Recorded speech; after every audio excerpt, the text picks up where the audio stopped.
Well, good morning, everyone, and welcome for many of you back to the USDA. It's a real pleasure and honor to host you here, and we're just so grateful. Today we have a big announcement, actually a couple of big announcements, but we're really here today to talk about regenerative agriculture. So I'm going to walk everybody through the announcement and the launch today of a really significant program that continues the partnership and this administration's focus on making America healthy again, while also putting our farmers and our ranchers first. So again, we're so grateful. The most excited, not that I'm not excited to see all of you, but we have some amazing farmers in from California and Missouri and Indiana. Who am I forgetting? California, Missouri, Indiana. That's it. Okay, so great. But we're just so grateful to these farmers who are here to be part of this announcement, and really they are pioneers in their field. So again, thanks everybody for being here. Without President Trump's leadership, we would not have achieved the real and concrete successes that we've already seen under our Make America Healthy Again effort. And the waivers, very quickly, just signed 6 more waivers on SNAP on multiple states from across the country, and Hawaii, the contiguous states in Hawaii under Governor Josh Green that we signed. So we can answer questions about that too, but we're so excited to continue that work. We all know we're at the point where we must do something to correct the chronic health problems that Americans face. Over 75% of Americans' youth between the ages of 17 and 24, as you know, we've been talking about it, but important to constantly remind, those kids are ineligible for military service because of obesity, poor physical fitness, or mental health challenges. Over 350,000 American children have been diagnosed with diabetes. Since my confirmation as Secretary of Agriculture on the exact same day as Secretary Kennedy's confirmation, February 13th earlier this year, we've been taking bold action on this front. Whether SNAP waivers or applauding voluntary industry commitments or emphasizing local and regional food procurement in our schools or defining ultra-processed foods, all underway, we are prioritizing the health of our country. I am also excited to give an update on our revised farm-to-school grants, which put farmers first and promote healthy choices, healthy families, and healthy outcomes. This year's opportunity streamlined the application process, removed woke DEI requirements, and supports expanding access for small family farms to markets and infrastructure by facilitating connections to the child nutrition marketplace. The farm-to-school application period just closed, and I am so excited to note that USDA received a record-breaking 645 applications. The record high in the past was 386, so we nearly doubled that. The awards will be announced early in the spring. We continue to actively work with Secretary Kennedy in crafting sensible dietary guidelines for Americans, which are set to be released early next year, so in a couple of weeks. Federal nutrition advice must be sound, simple, and clear. These guidelines will prioritize whole, healthy, and nutritious foods, such as whole fat dairy, fruits, vegetables, and meats, and suggest limiting highly processed foods and those high in sugar. President Trump and my colleagues, led by Secretary Kennedy on the MAHA Commission, know our current health outcomes, especially for our children, are unsustainable, and that American agriculture and our agencies are at the heart of that solution, and what an honor it is. We're doing things a little bit differently than typical Washington, D.C. Since our confirmation, we have encouraged the states to think differently and creatively as our laboratories of innovation about how to solve the many health issues facing America. So that was a really exciting thing to do.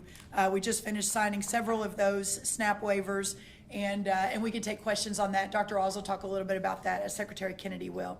But really today is about the next step in making America healthy again, in addition to those waivers, and that is talking about regenerative agriculture.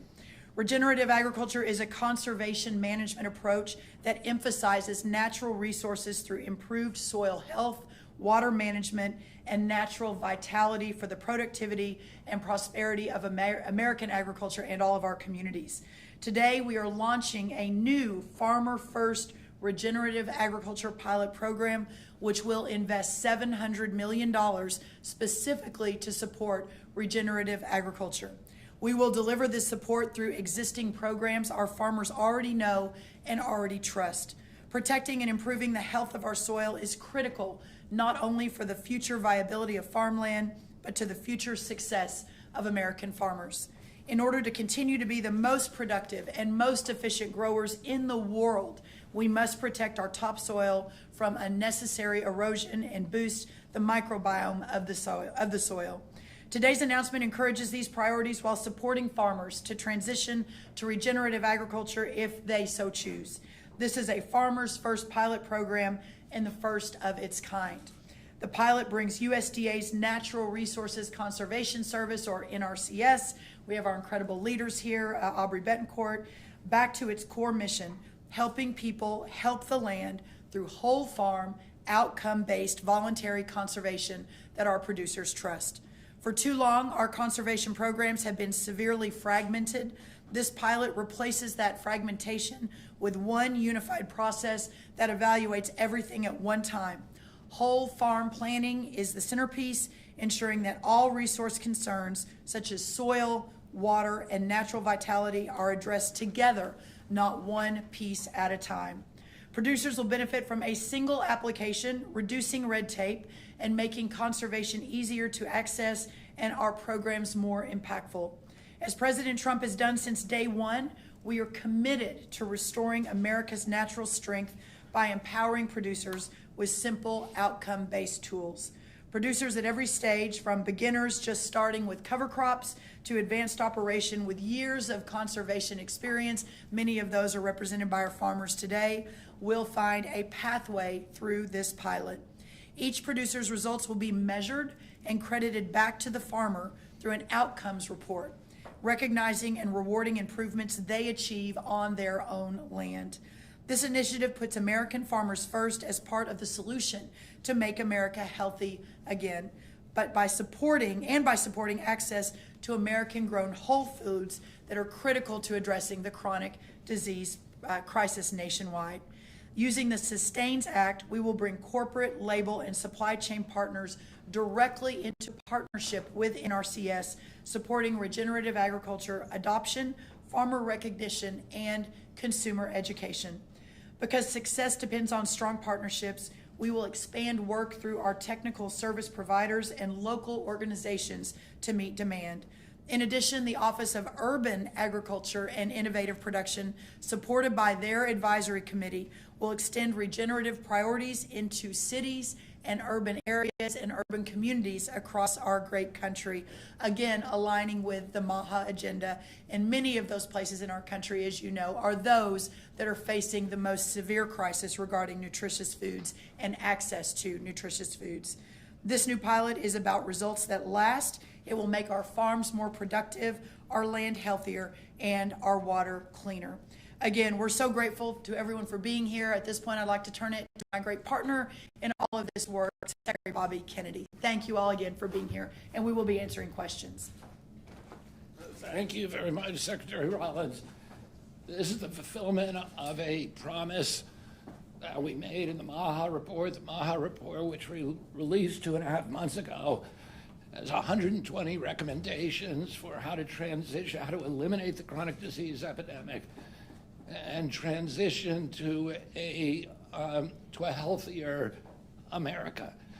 And among those promises, among the recommendations of the report, was the promise to make it easier for farmers in this country, to give them an off-ramp. Farmers who are dependent on inputs, on chemical and fertilizer inputs, to give them an off-ramp where they can transition to a model that emphasizes soil health, and with soil health comes nutrient density. And without coercion, through voluntary action, to give them good incentives to do well by doing good for themselves, for our children, and for the country. I'm very, very happy to have as a partner in this endeavor Brooke Rollins. I've been working on farm issues for 30 years, and this is the first USDA secretary who I believe is really committed to giving us, we already have the healthiest food supply in the world, to making a food supply that's even healthier, that's going to sustain again, a transition to a much healthier America for our children. I also want to thank these farmers who are inspiring, and they're inspiring to the farm community, to all of us who care about good health, about sustainability on the farm, about soil, about water retention, about soil retention, about the health of farmers themselves, who are concerned about the health of their children from too many chemicals on the land. And they have given us models. Some of these are 5th, 6th, 7th generation farmers, and they've provided us models for how to do this and how to do it in a way that vertically integrates, that preserves profit margins, and that dramatically reduces inputs.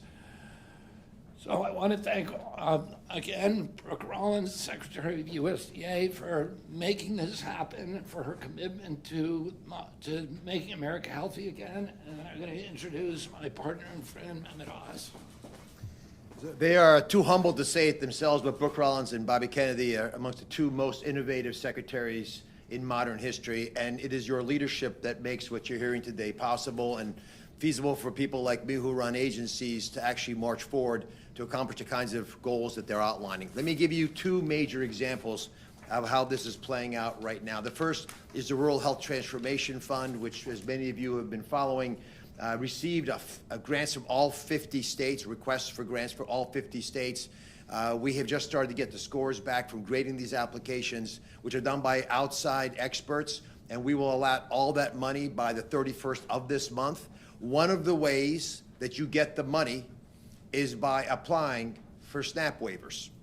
If you apply for a SNAP waiver, and as the 6 documents here that were signed by Secretary Rollins today would attest, there's a lot of interest in this. You get paid extra money. If you actually get your legislator to ratify these agreements, you get additional money. Now, we've also asked states to submit proposals for participating in the Presidential Fitness Challenge, something that Secretary Kennedy's uncle created, and they get points for doing that as well. They also get points, by the way, for opening up credentialing so that rural communities can take advantage of clinicians that might live across the state border, that might be closer to where they happen to be, in the little corner edge of their state than from the big city in the middle part of their state. So our intent is to provide better health care across the board, and that Rural Health Transformation Fund is going to put a 50% increase in federal Medicaid dollars into rural health care over the current standard for the next 5 years in a row. That's, again, 50% more money, $50 billion every year, spread out over 5 years.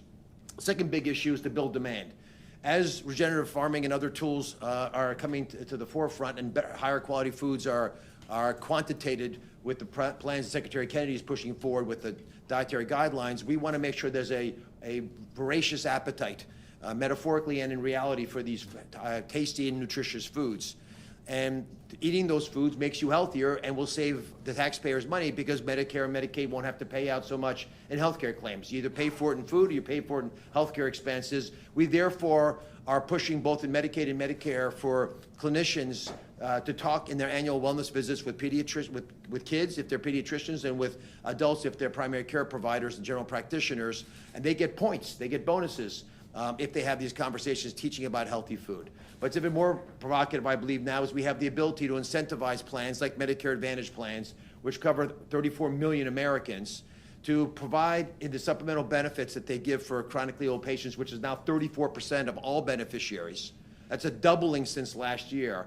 But they can't just give any food. They must give food that is nutritiously valuable to these chronic illnesses for the third of Americans who get them, and they have to meet the dietary guidelines, which will be released next year. So it allows us now to enhance the ability of purchasing, the U.S. government's purchasing power and insurance companies' purchasing power to support the changes that are being made by the Secretary of Agriculture. Brooke. Thank you, Dr. Oz. We've asked one of our farmers, Blake Alexander of California, a former state 4-H and FFA officer, and a multi-generational farmer. Blake, it's so great to have you. Just a couple of words from you. Alfalfa hay and dairy farmer, great to have you here. Thank you. Well, thank you very much. It's a true honor to be here. And our farm, Alexander Family Farm, was the first certified regenerative farm in the United States. And since that happened, I've kind of carried this load on my shoulders to attempt to help spread the message across the country to conventional farmers, organic farmers alike. And I'm just going to simply say that regenerative farming is simply farming in harmony with nature, with the way that God intended or our Maker intended. It's paying attention to the biology and building nutrient density in the soil, the plants, the crops that our animals eat. For us, it's chickens and cows, and then ultimately it's the milk and the nutrient density for food for humans, and making our planet a better place. In harmony with nature means that we're cleaning up the water supply on our farm, we're cleaning up the erosion that may or may not happen with both soil and water. And we're cleaning up the air, and so everybody benefits. All the wildlife, the ecosystem benefits, and ultimately we're sequestering carbon and literally doing the right thing and moving forward in harmony with nature again, making our planet a healthier place for everyone. We all breathe the same air. Thank you, Blake. In 1 minute, Aubrey, our chief, anything that I missed on the regenerative piece that if you want to share with anyone as a farmer yourself? First of all, thank you again for your incredible leadership in moving this forward in a way that puts farmers at the center of this. This pilot is designed by farmers, for farmers, to incorporate that feedback from farmers, because farming in California and farming in Indiana are two different things, but this program is designed to utilize the NRCS suites of practices that our farmers know and trust, and allows them that flexibility to as the Secretary talked about, I'm going to say on-ramp into regenerative practices and incorporate that in a measurable way. And more importantly, and I think, Secretary, you covered it so well, it connects the producer and the work that they're doing on the farm, granting them the credit for that voluntary action of change of practice on their farm that then can transition into the supply chain, into the marketplace, and directly back to the consumer. This country is 6 generations separate from the land.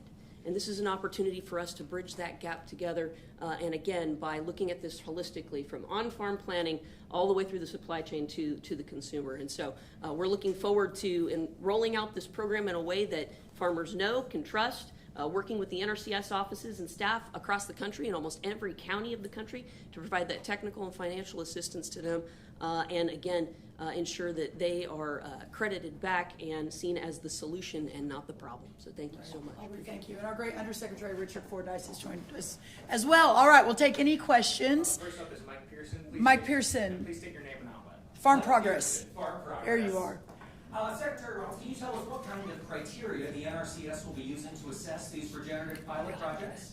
Yes, I'll let Aubrey answer all the specifics. She's been a warrior on this and worked on it for months and months. The criteria is the same as it has and always been. It's EQIP and CSP. These are our standing programs that take year-round applications. There's actually, there's nothing new. It'll be the same application that our farmers know already. The difference is they'll be able to apply for multiple practice on a single application. What's important about that is it ties back to that whole farm plan.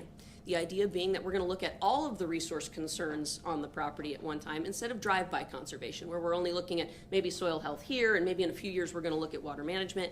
No, it's going to come back to a plan. Let's start working the plan with the farmer. This means we've got to put our NRCS staff back out in the field where the farmer, where they belong, and we're making incredible efforts and investment in that as well. The Secretary has been a tremendous champion of that.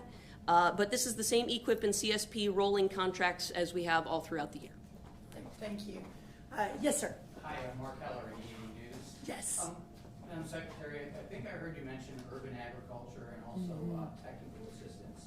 Maybe you could expand a little bit on that. I don't think those are two things that the Office of Management and Budget really loves, but will the budget request protect them? I'll let Aubrey kind of speak a little bit to that, but clearly the urban part of this is important to this administration, understanding how we're realigning to ensure that the priorities and that we're focusing on what's important. But there is no doubt that those who are most affected by a inability to have access to nutritious foods, The dietary guidelines, let me say this, and then Aubrey, I'll let you answer the specifics. The dietary guidelines, this whole effort on making America healthy again, working on the SNAP, I'm thinking we now have 18 states, we've signed waivers, more coming by the day, the innovation that's happening. This is for all of America, but those that it will affect and benefit the most are those who are living in vulnerable communities in urban areas around this country and in vulnerable communities in the rural America as well. So making sure that we are building a system and an infrastructure that supports that as we're moving forward. USDA spends $400 million a day on 16 nutrition programs just across USDA. $400 million a day. You marry that to the new dietary guidelines, you marry that to these new programs, and all of government approach with a vision to make America healthy again, and certainly a focus in our urban areas is really important. Addressing the urban ag and innovative production component of that, we still have another year statutorily to operate that committee, and so we're utilizing it towards the president's priorities and the secretary's priorities as well. It has a huge and important part to that connection back to the consumer and the supply chain, and we're also very worried about, concerned about regional food systems. Both inside of urban, but even a broader piece of that. I think another component to that which we're looking to integrate is actually a tribal approach as well through our tribal conservation districts and many of our tribal communities, and their food sovereignty is something that we're looking to integrate there. So we're marrying up existing statutory authority with our priorities and agenda. From a technical assistance perspective, this is the foundation of NRCS. 90 years ago, this country decided it was a priority that we keep farmers on the landscape farming to the best and highest ability that they can. Technical assistance is foundational to NRCS. It's something we are never going to stop doing, and we will always have a way to provide that. Yes, in the back, and then we'll come over here. Thanks so much for taking your questions. Marsha Brown with Politico. 2 quick questions. Can you clarify where the $700 million is coming from for the EQIP and CSP? And then the second question I have is, you mentioned some corporate partnerships. How does that differ from the partnerships for climate smart commodities that the administration ended earlier this year? And could you talk a little bit more about those corporate partnerships? For the first part of that question, with regards to the financing, this is standard EQIP and CSP. It's baseline funding that we receive through our budget. So we have the ability to tag that funding specifically for this pilot, and that's what we're doing. I believe it's $400 million for EQIP and $300 million for CSP. As for the corporate partnership, this is facilitated through the Sustains Act that was passed by Congress. It was granted to NRCS in order to allow us to look at the suite of standing programs from NRCS and engage with corporate partners to do matching dollars to priorities set by the Secretary. And so we are piloting that with EQIP and CSP specifically around regenerative agricultural practices because of the pull from the marketplace to integrate these into the supply chain and production. So we're really looking forward to being able to have those measurable results that the farmer has, that those companies can look to and match and leverage against our taxpayer dollars. I mean, this is a way of this is a new and innovative way of implementing conservation across the landscape and putting farmers first, not just from our perspective, but from the entire cultural perspective of the country. Excellent. We have time for one more. In the blue. Go ahead. Yeah, hi, for Secretary Kennedy. I'm Mehmet with AFP. You mentioned regenerative agriculture as an off-ramp from pesticide-based farming, which has obviously been an issue of great concern for MAHA supporters.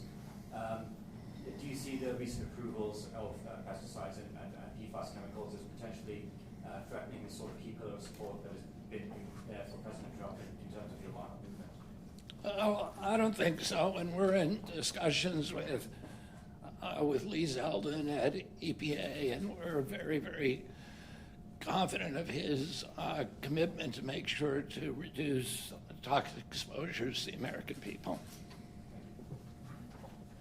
All right, everybody, thank you again for being here today. Let me just clarify quickly, because I didn't list the states that we signed 30 minutes ago, my fault. Hawaii, Missouri, North Dakota, South Carolina, Virginia, and Tennessee. That'll obviously be in the press release. I know anyone trying to write that down. And we've already signed an additional other 12, Arkansas, Idaho, Indiana, Iowa, Nebraska, Utah, Louisiana, Florida, Colorado, Oklahoma, West Virginia, and Texas, both red and blue states. We're really proud of that. This team is an unprecedented example of how across our government the collaboration is historical. and working together. We're constantly in contact. We do a weekly call. This announcement today on regenerative agriculture, combined to more SNAP waivers, we'll have monthly events and announcements as we're moving toward, again, making America healthy again, getting nutritious foods to all Americans, and putting our farmers and ranchers first in all of that effort. So God bless you all. Merry Christmas. Happy New Year. Thank you all so much for being here. Thank you. Thank you, media. Thank you, media. Thank you, everyone. Out this way. Thank you.